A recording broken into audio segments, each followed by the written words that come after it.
দিল্লি বাড়ির লড়াই। সপ্তম দফা নির্বাচনের আগে কলকাতার 3 জায়গায় হানা দিল আয়কর দফতর।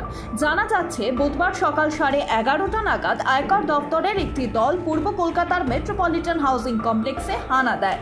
সেখানকার এক ব্যবসায়ীর বাড়ি, গুদাম এবং অফিস ঘরে তল্লাশি চালায় অফিসারেরা।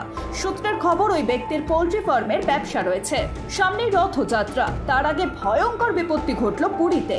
জগন্নাথ দেবের চন্দন যাত্রার সময় হলো বিস্ফোরণ, যার জেরে অগ্নিদগ্ধ হয়েছেন কমপক্ষে 15 জন। আহতদের ভর্তি করা হয়েছে হাসপাতালে। তাদের মধ্যে বেশ কয়েকজনের অবস্থা আশঙ্কাজনক বলে খবর। প্রাথমিক অনুমান, আতশবাজিতে আগুন লেগে এই বিস্ফোরণের ঘটনা ঘটে। বোমা মেরে অযোধ্যা মন্দির উড়িয়ে দেওয়ার হুমকি। মঙ্গলবার রাতে পুলিশের জরুরি নম্বরে ফোন করে 14 বছরের এক কিশোর ফোন করে অযোধ্যা মন্দির উড়িয়ে দেওয়ার হুমকি দেয় সে। তার জেরে চাঞ্চল্য ছড়িয়ে পড়ে। তারপরই তড়িঘড়ি পুলিশের তরফে অযোধ্যা মন্দিরের নিরাপত্তা বাড়ানো হয়। তদন্তে নামে পুলিশ।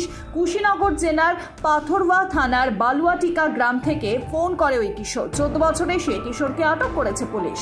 চুরির অপবাদে 7ম শ্রেণীর ছাত্রকে পিটিয়ে মারার অভিযোগ। ঘটনাটি ঘটেছে বারুইপুর থানা এলাকায় উত্তর ভাগে।